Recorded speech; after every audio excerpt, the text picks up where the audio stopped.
c'est un bon budget, c'est un budget axé beaucoup au social, qui est très correct. Certainement, une population qui attend, qui soulage un peu ce saut.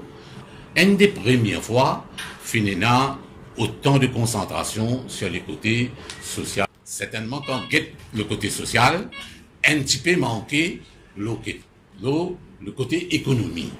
Aujourd'hui, si PNA Heritage City, bizarre, prend sa bande fonds-là, investir dans d'autres secteurs pour capable créer l'emploi, pour capable booster l'économie.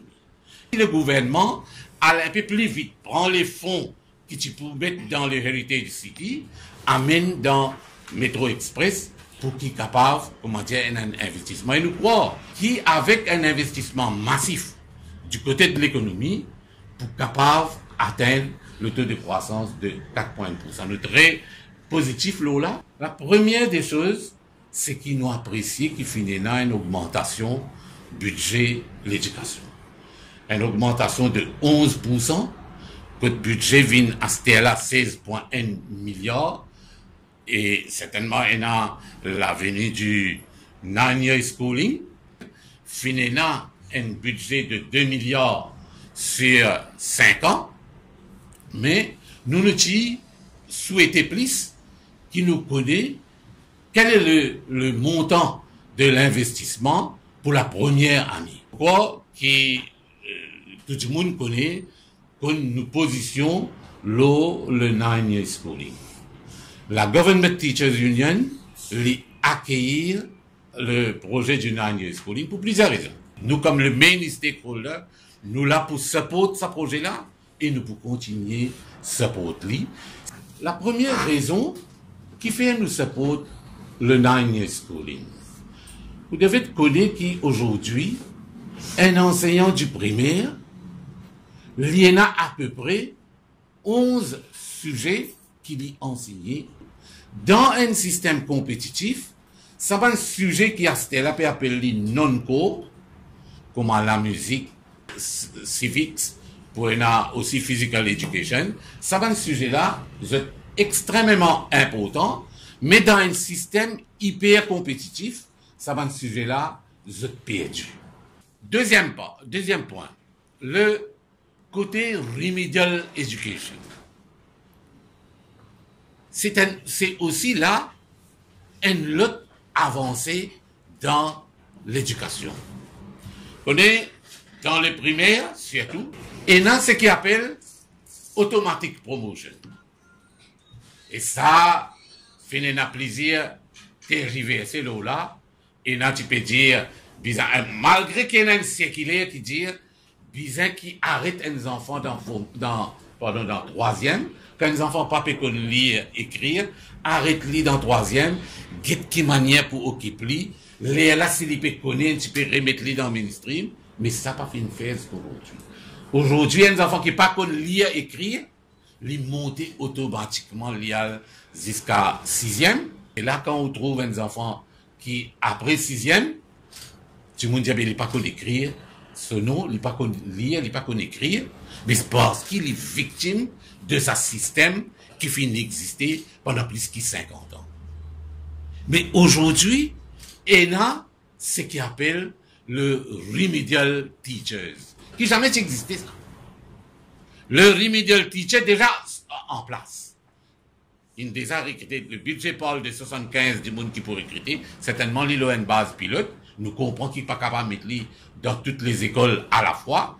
Donc dans 75 écoles, pour un enseignant, dans la première, c'est-à-dire qu'une classe qui a 30 élèves, s'il y en a 3, 4, 5 ou 6 élèves qui, comment on appelle dans le jargon, les faibles, les low performer, sa professeur-là, il y a sa training qu'il a gagné pour lui occuper seulement des enfants. Le budget parle du recrutement de 600 enseignants, primaires et secondaires. Aujourd'hui, il y a un manque d'enseignants. Puis il y a le rapport du PRB, plusieurs enseignants fin quittés, retraités, et nous d'accord qu'il y a autant d'enseignants pour prendre. Mais aujourd'hui, il fait un changement dans le cadre du junior schooling, dire que 75 à 100, un enfant pour gagner A. Mais qui est arrivé au quoi, là? Ça veut dire un enfant d'une classe, il connaît qui, sans grand effort, il peut gagner 75 points. Il peut gagner 75, 76, 80 points, il peut gagner avec assez de facilité, donc il n'est pas pour faire ces efforts-là. Et c'est pas moi qui dis. Le rapport du MIS, quand M. Finet dit là, le rapport MIS fait écho de ça. Quand tu mets 75 à 100 à l'époque de Obigadou, l'État a trouvé qu'il y a des enfants qui peuvent composer CPE, je n'ai plus fait ce qu'ils appellent, ça va un gros numéro à la fin du papier, par exemple la rédaction. Les enfants, tu arrêtes de faire rédaction. Et moi, besoin d'y aller plus loin. Et moi, ose d'y aller. Et il y a même un enseignant qui t'arrête enseigne sa rédaction. Arrête enseigne un gros problème mathématique. Je t'arrête enseigne dans sciences, histoire, géographie, ce qu'on appelle les structured questions. Ça, enseignant-là, dit, mais qui ne peut pas le faire avec tout cela? Pour pas le fatiguer les élèves-là, plutôt me consolide, c'est qui m'a déjà fini d'introduire mon enseigné, facilement mes élèves pour gagner 80 points. C'est-à-dire, aujourd'hui, ce qui peut arriver, un enfant qui peut avoir 4 sujets, 75, 76, 77 points, et un autre enfant qui peut avoir 4 sujets, 100 points, 99 points, tout pour égal, la cause, ça nous peut dire. Et moi, on fait une proposition qui nous est capable, au moins, faire 85 à 100. Au moins, les enfants-là connaissent qu'ils ont besoin de faire des efforts. C'est pour cela qu'il peut dire, ces enfants-là, ils ont la possibilité de prendre sa culture de faire moins d'efforts.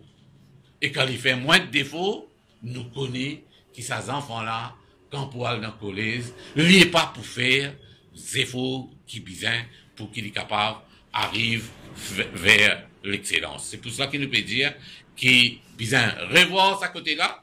Et on a le projet du Bachelor in Education, B.Ed. C'est un degré qui est un professeur primaire besoin. Le gros problème qui fait pas capable de réaliser, MAI n'est pas un degree awarding institution. Besoin à amende le MAI Act